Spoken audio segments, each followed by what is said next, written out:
You shouldn't wear that hat. Hey, piss off. I like this hat. Hey, my name's Derek Emmerich. I'm going to be giving you a demonstration speech on how to make a wax slug.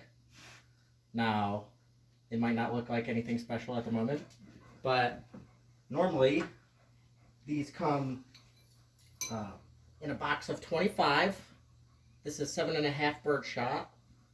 And you normally use it for practice or for birds, small game, stuff like that. Normally it comes as BBs, but I'm going to teach you. Wait for it. There we go. How to turn it into a slug. One solid projectile. Just like that. Thank you, cameraman. So, the benefits of this is it's great for just good old shooting fun. It's not really all that practical unless you needed it in an emergency. I mean, you could definitely kill stuff with it, like coyotes, things that you're not going to want to eat because it'll do a lot of damage, or you just get lead poisoning. You're a really great audience member right there. Yeah. So, oh, thank you, Mac. Yeah, he's interested. He is. He wants to kill all the pigs. He does. He would love being out there with Mare. So a slug normally is considered a single projectile, and I'm using this as another example.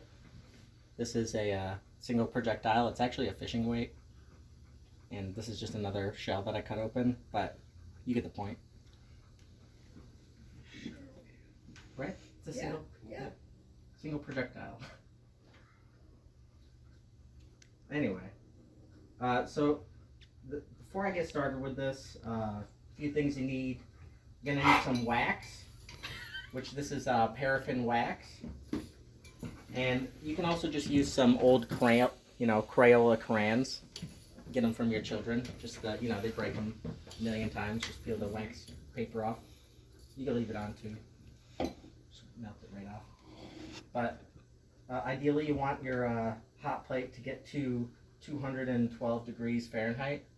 That's the best temperature. If you have it, this will melt at a lot cooler temperature, but if it's too cold, it won't bind to the plastic, and that could cause some serious issues, high chamber pressures, which could cause a malfunction in your firearm.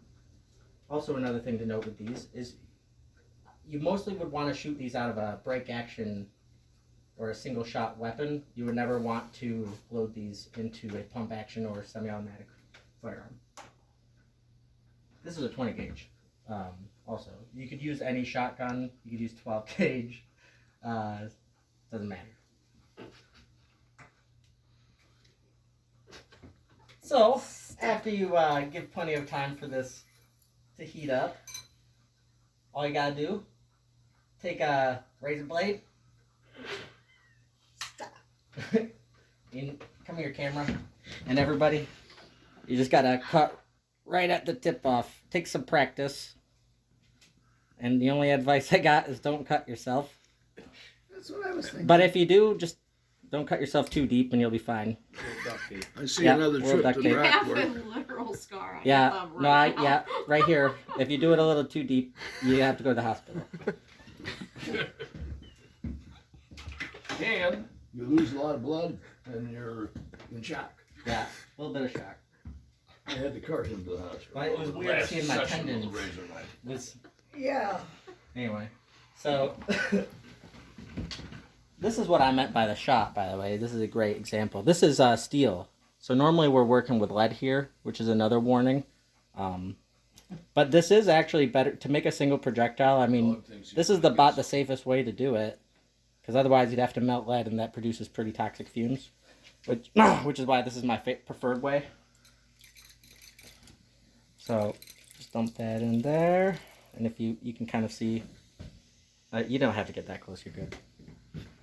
Heats it right up. Now inside of the shotgun shell, there's this shot cup, and when you're making it, you want to just leave that shot cup in there. Let that shot get warm. That's important. And it doesn't matter if you mix the shot with different sizes. I got different sizes here, and lead and steel. You just dump it right in.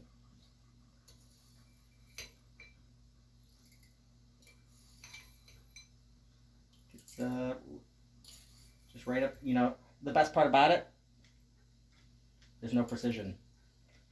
It's already been measured. The powder's measured. You know, the cup size is the right. The amount of shot has been measured. Give it a tap. Settle it, and you just set it down. And it's going to shrink, and you're going to have to add just a little bit more on top after a while. Now, something I discovered. I went the other way because there's a bug. Yeah? Mm. Cool. So, do you want me to get that bug when I'm all done? Actually, somebody else can do it. All right. Except for... So, we'll get it, bud.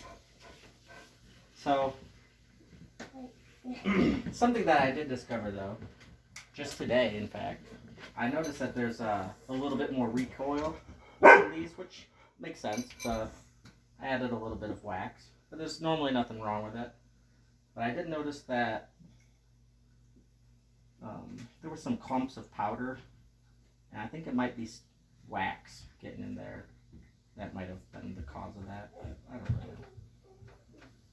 Anyway, now I got powder over my hand. So just toss in the wax. So now that it's cool, you really don't want to shoot these on a hot day. So the difference in cost between a slug and birdshot is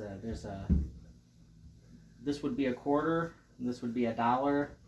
So it's a pretty significant price difference for target practice. Yeah. The accurate range for these is about 30 yards, but you could reach out to 100 just for fun. And they do quite some damage. When this hits, it would normally just, you know, punch a straight hole through it. When this hits, it literally explodes. So Cool. that's how you make some wax slugs. Here with Derek Emmerich from Demonstration Speech. Yay.